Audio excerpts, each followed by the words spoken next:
You think the worst part of your morning commute is the traffic jam and the exhaust fumes on the road?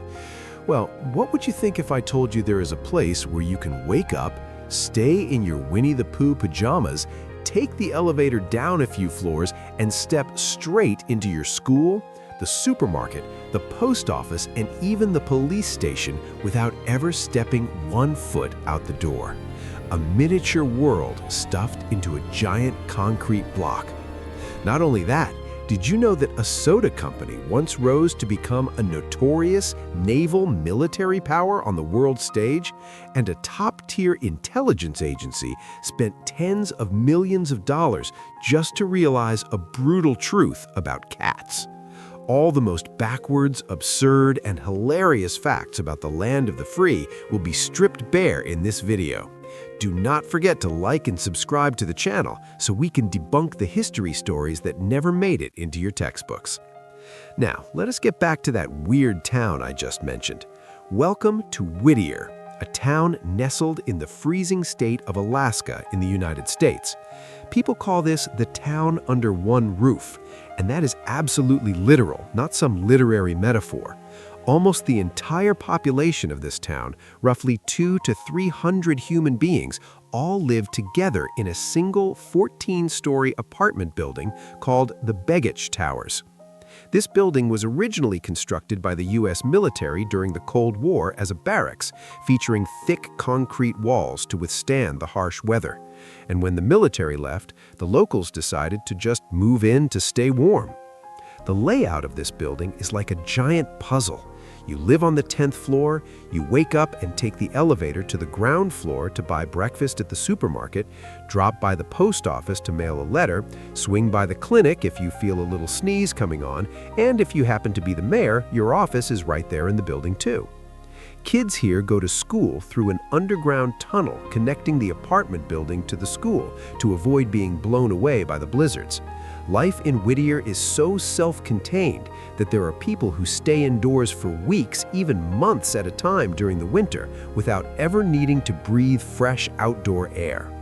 And just getting to this town is a psychological challenge in itself. You only have one single land route to access Whittier, which is driving through a super narrow mountain tunnel, so narrow that it only has one lane. This tunnel changes its direction of travel every half hour, and come 10:30 at night, it slams shut.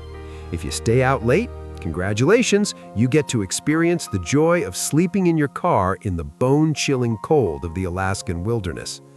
Living in a place that is both intensely isolated and suffocatingly connected, you really have to wonder how they avoid each other after arguing with a neighbor when they have to see each other in the elevator every single day.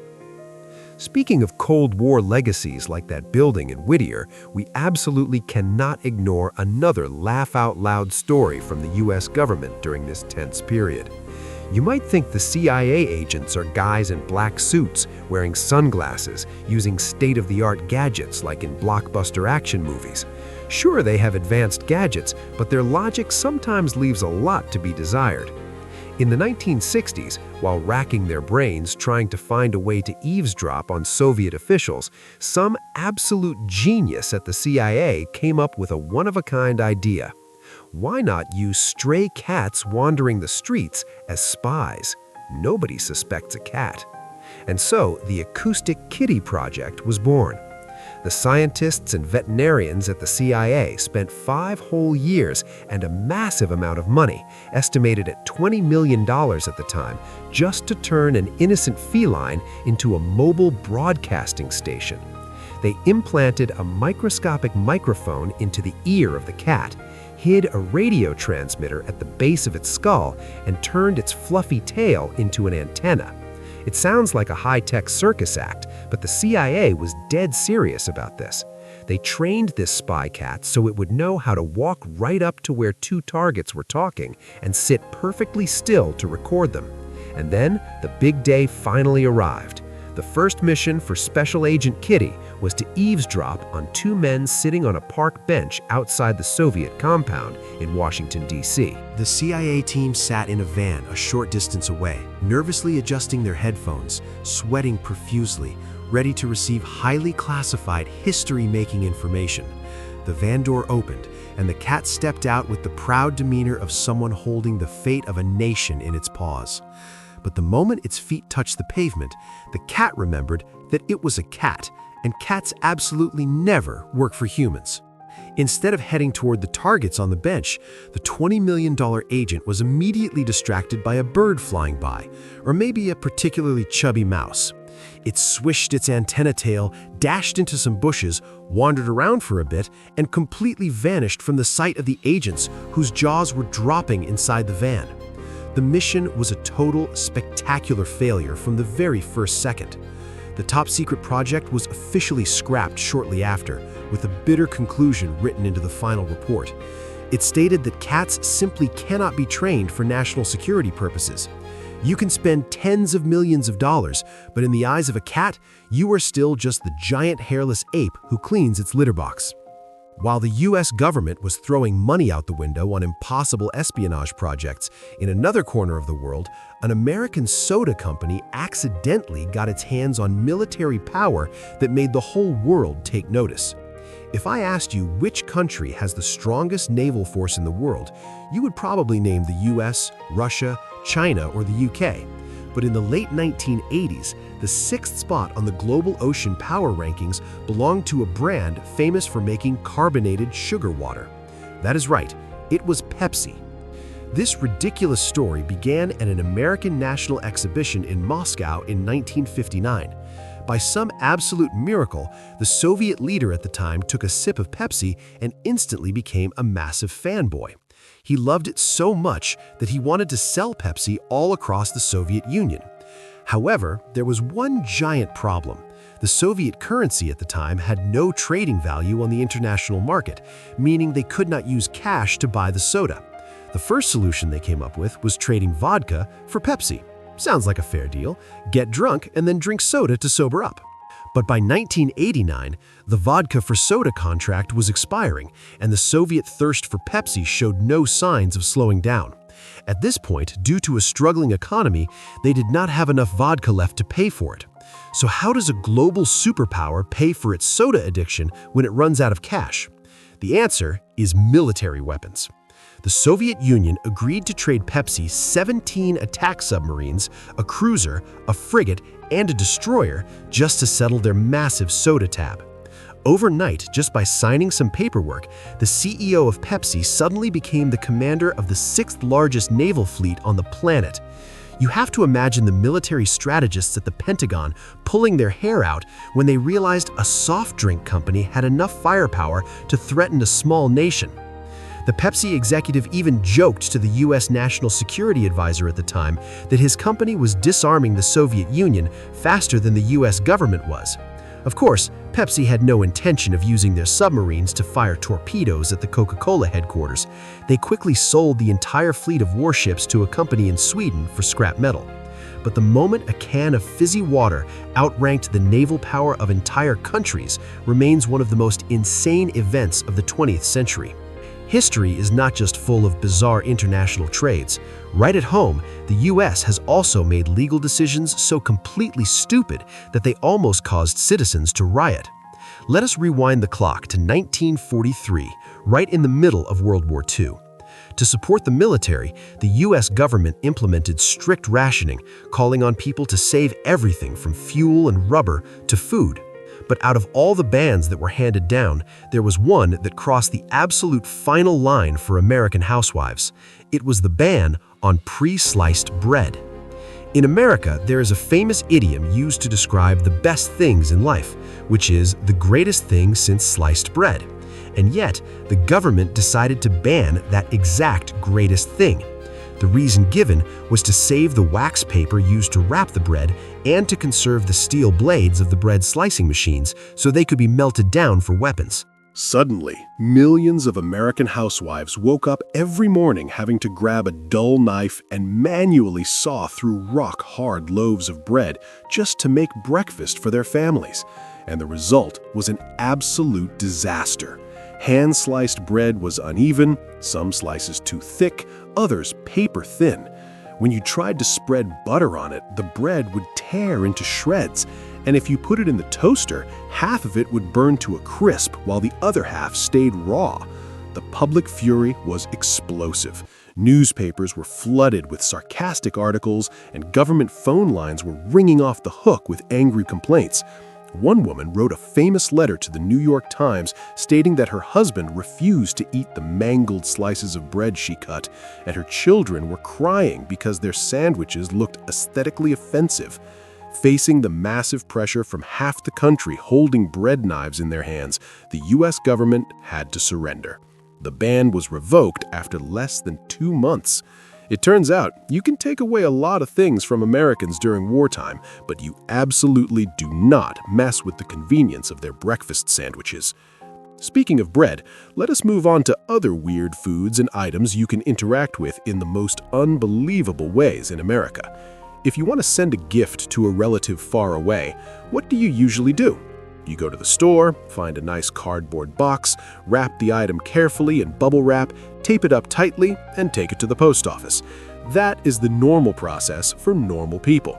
But in the US, specifically in the state of Hawaii, you do not need to be so dramatic. You can absolutely just pick up a fallen coconut right off the beach. Do not peel it. Do not put it in a box. Just take a marker and write the recipient name directly on the rough shell. Slap some stamps on it, and hand it to the postal worker. It sounds like a prank pulled by tourists, but this is entirely real and legally protected by U.S. law.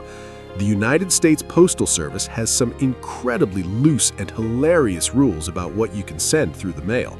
As long as your coconut is dried, not rotting, not harboring weird agricultural bacteria, and passes the agricultural inspection at the airport, it gets to fly in the cargo hold like a legal citizen. This program has even become a cultural staple known as Post-a-Nut. Every single year, thousands of naked coconuts bearing scribbled messages and colorful stamps cross the Pacific Ocean to land on the front porches of relatives on the U.S. mainland. Just picture the look on a mailman's face in a freezing state like New York when he has to awkwardly carry a giant, hairy coconut and drop it into the mailbox in front of your house. It is both hilarious and a perfect testament to the fact that the U.S. postal system is willing to cater to even the most bizarre whims of its customers. That is just the warm-up for the crazy facts we're going to explore.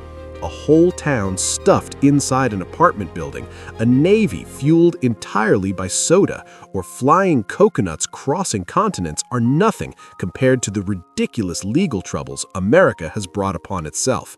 Are you ready to hear about the brown tsunami that shook an entire city, or why sticking an ice cream cone in your back pocket could land you straight in jail? If you think natural disasters are only grand and terrifying things like hurricanes, earthquakes, or volcanic eruptions, then you have probably never heard of a sweet but equally devastating apocalypse that once struck the United States. Usually, when people think of a tsunami, they picture giant walls of ocean water sweeping everything away. But on a freezing winter day in January 1919, the residents of Boston had to face a massive, dark brown, sickeningly sweet tsunami, and it was a literal nightmare. This was the Great Molasses Flood of Boston. The story goes that in the North End neighborhood of the city, there was a gigantic steel storage tank, 15 meters high, holding about 8.7 million liters of molasses. Molasses back then was not just used for baking sweet treats, it was also distilled into industrial alcohol to make munitions. Due to incredibly sloppy construction and a sudden weather shift from freezing cold to unseasonably warm, the pressure inside the tank skyrocketed, and then a deafening explosion rang out like a cannon shot. The tank burst open, unleashing a 7-meter-high wall of thick molasses, rolling down the street at a terrifying speed of 55 kilometers per hour. Imagine a massive volume of liquid as sticky as glue, weighing thousands of tons, rushing at you faster than you could possibly sprint. This brown wave swept away houses, flipped over streetcars, and bent the steel girders of the elevated railway like cheap plastic toys. The unfortunate people on the street were not drowned by water, but trapped in this giant pool of syrup, struggling like flies stuck to a glue trap. Rescue workers had to wade through waist-deep molasses, exhausted because their boots kept sticking to the pavement. Even months later, the water in Boston Harbor was still stained brown, and locals swore that on hot summer days for decades after, they could still smell the faint, sickly sweet scent of molasses in the air. A completely unique disaster in human history, proving that a sweet tooth can actually cause massive, unprecedented chaos. After the Boston authorities got a massive headache cleaning up that sticky mess, they probably realized that being a human leader is just too exhausting and complicated. Perhaps that is why in another town in America, the residents decided to give up hope on human politicians entirely and hand the reins of power over to a candidate with way more hair, pure sincerity, and absolutely zero capacity to take bribes. Welcome to the town of Idlewild in California, where their esteemed mayor is a golden retriever. Idlewild is actually a small, unincorporated community, meaning they do not have an official local government or a mayor in the legal sense. But in 2012, a local animal rescue organization came up with a brilliant idea to hold a mayoral election as a fundraiser. The rules were simple. Anyone could nominate their pet, and voters cast their ballots by donating $1 per vote. The result was that candidate Max, a charming golden retriever with a sunny smile and a gorgeous golden coat, won by an absolute landslide against a whole roster of dog and cat opponents. Instead of sitting in an office signing boring paperwork or arguing in city council meetings, Mayor Max had a much better daily routine. He sat in the bed of a lavishly decorated pickup truck wearing a stylish custom tie and patrolled around town to bring joy to his constituents. The good boy attended local festivals, visited hospitals, and was always ready to wag his tail for a selfie with any local or passing tourist. No political scandals, no embezzling public funds, no empty campaign promises. Mayor Max only delivered pure, unconditional love and occasionally demanded to be paid with a few dog treats. The success of Mayor Max was so massive that when he sadly passed away, the town immediately elected another golden retriever to succeed him, aptly named Max II, continuing the most adorable political dynasty in America. But even if you have a dog for a mayor, you still have to obey the law. And when it comes to the American legal system, there is an entire treasure trove of regulations so utterly ridiculous that you have to wonder who came up with them and why they were paid to do so. For example, if you are taking a stroll in Kentucky or Georgia on a bright sunny Sunday holding a refreshing ice cream cone, absolutely do not ever entertain the thought of shoving it into your back pocket. If you do, you could completely find yourself grabbed by the police and thrown into the back of a squad car. It sounds like a ridiculous prank, but the law against putting ice cream in your back pocket is entirely real and stems from the incredibly clever, twisted logic of old-school criminals. Back in the 19th century, when horses were the main mode of transportation and worth an absolute fortune, horse theft was a rampant problem. If a thief sneaked up, untied your horse, and dragged it away, they would be charged with grand theft and face extremely severe punishments. So how do you steal a horse without technically stealing it? Those cunning thieves came up with a genius master plan.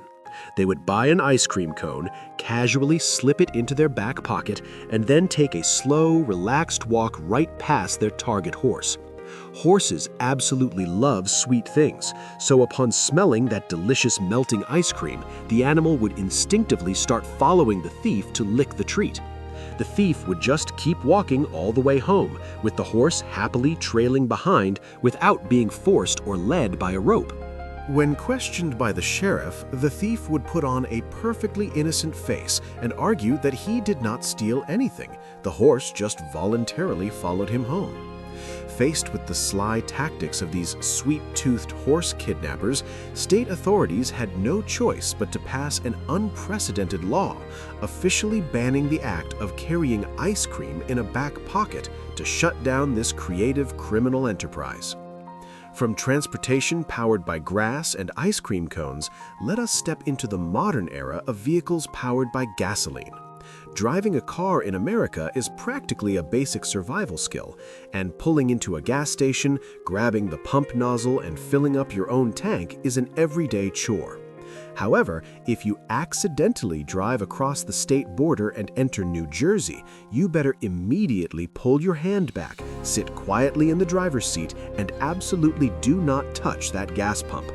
Because New Jersey is the only state in the whole country that considers pumping your own gas a violation of the law. That is right, you heard that correctly. In New Jersey, whether you are a university professor or a NASA astronaut capable of landing a rover on Mars, the state government still considers you too dangerous or too incompetent to handle a gas pump. This quirky law was passed back in 1949, and the surface-level excuse was to ensure fire safety. The lawmakers at the time argued that letting regular citizens handle highly flammable liquids was a massive explosive risk. However, the real underlying reason that most people suspect is that it was designed to protect the jobs of gas station attendants. As a result, over the decades, this law has created entire generations of New Jersey drivers who completely lack the basic life skill of pumping gas. There are countless viral videos online showing cars with New Jersey license plates traveling out of state, with the drivers standing there looking incredibly confused and helpless at self-serve pumps, having no idea where to insert their credit card or how to squeeze the handle. For them, having to step out of their warm car in the freezing winter to pump their own gas is an absolute punishment, while for the residents of the other 49 states, having to sit and wait for an attendant to slowly walk over is a highly annoying waste of time. But no matter what anyone says, New Jersey stubbornly clings to this full-service tradition, turning it into a uniquely weird cultural trademark.